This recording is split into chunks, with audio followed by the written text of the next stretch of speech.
20 अगस्त 2019 में आयुष्मान भारत के स्कीम के अंदर पंजाब गवर्नमेंट ने एक स्टेट हेल्थ इंश्योरेंस स्कीम निकाला और उसका नाम है मुख्यमंत्री सेहत योजना। इस स्कीम के अंदर एलिजिबल फैमिलीज को हर फाइनेंशियल ईयर 10 लाख तक का कैशलेस हेल्थ कवर मिल सकता है। आज हम समझेंगे कि ये स्कीम कैसे काम करती है, कौन एलिजिबल है, क्या कवर होती है और क्या प्राइवेट हेल्थ इंश्योरेंस की जरूरत फिर भी रहती है। सत श्री अकाल, मैं शशांक हूं और आप देख रहे हैं डिटो इंश्योरेंस। अगर आपको इंश्योरेंस और government health schemes simple language में समझना है तो चैनल को सब्सक्राइब करना ना भूलें। चलिए सबसे पहले कवर समझते हैं। एमएमएसवाई के अंडर हर एलिजिबल फैमिली को 10 लाख का एनुअल हेल्थ कवर मिलता है। ये कवर हर फाइनेंशियल ईयर रीसेट होता है। स्कीम फैमिली फ्लोटर बेसिस पर काम करती है। फैमिली साइज या मेंबर्स की एज पर कोई स्टेटेड लिमिट नहीं है, बस मेंबर्स रिकॉग्नाइज्ड फैमिली रिकॉर्ड के साथ लिंक्ड होने चाहिए। ट्रीटमेंट एम्पैनल्ड गवर्नमेंट या प्राइवेट हॉस्पिटल में लिया जाए तो अप्रूव्ड पैकेज के हिसाब से कैशलेस ट्रीटमेंट मिल सकता है। अब एलिजिबिलिटी देखते हैं। पहले scheme mainly ration card holders, farmers, registered workers, small traders और कुछ आइडेंटिफाइड कैटेगरीज के लिए थी। अब पंजाब के general category residents, government employees और पेंशनर्स को भी इंक्लूड किया गया है। सोर्स के मुताबिक इनकम कैप मेंशन नहीं की गई है। रेसिडेंसी आधार, वोटर आईडी या एप्लीकेबल डॉक्यूमेंट्स के थ्रू वेरीफाई की जाती है। अब कवरेज देखते हैं। स्कीम में सेकेंडरी और टर्शियरी हॉस्पिटलाइजेशन कवर होती है। Cardiac treatment, cancer treatment, dialysis, bypass surgery और इमरजेंसी हॉस्पिटलाइजेशन जैसे अप्रूव्ड ट्रीटमेंट्स पैकेज लिस्ट का हिस्सा हो सकता है। प्री एग्जिस्टिंग डिसीजेस डे 1 से कवर्ड है,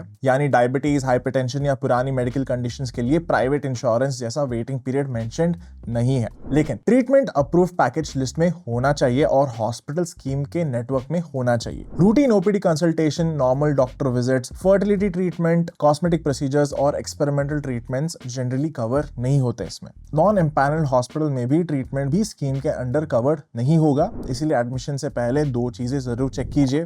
हॉस्पिटल एमएमएसवाई नेटवर्क में है या नहीं और आपका ट्रीटमेंट अप्रूव्ड पैकेज लिस्ट में इंक्लूडेड है या नहीं। रजिस्ट्रेशन के लिए आप नियरेस्ट सीएससी या सेवा केंद्र विजिट कर सकते हो। आधार कार्ड और वोटर आईडी कैरी कीजिए। पुरानी एलिजिबल कैंडिडेट्स को रेशन कार्ड, जे फॉर्म या वर्कर रजिस्ट्रेशन जैसे एडिशनल डॉक्यूमेंट्स भी देने पड़ सकते हैं। रजिस्ट्रेशन के बाद एमएमएसवाई हेल्थ कार्ड जनरेट होता है जिसके थ्रू आप कैशलेस ट्रीटमेंट अवेल कर सकते हो। अगर empanelled hospital cashless treatment deny करता है तो हॉस्पिटल हेल्प डेस्क से रिटन रीजन मांगिए। Eligibility, active card, hospital empanelment और ट्रीटमेंट पैकेज वेरीफाई जरूर कीजिए। जरूरत पड़े तो स्टेट हेल्थ एजेंसी हेल्पलाइन 14555 या 104 पर कांटेक्ट किया जा सकता है। अब सबसे इंपॉर्टेंट सवाल, क्या 10 लाख एमएमएसवाई कवर के बाद भी प्राइवेट हेल्थ इंश्योरेंस की जरूरत खत्म हो जाती है? एमएमएसवाई एक स्ट्रॉन्ग बेस कवर है, लेकिन हर हॉस्पिटल, हर ट्रीटमेंट और हर एक्सपेंस इसके अंडर कवर नहीं होगा। इसलिए अपनी पर्सनल हेल्थ इंश्योरेंस पॉलिसी रखना एक सेंसिबल बैकअप ऑप्शन है, स्पेशली अगर आपको wider hospital network, private room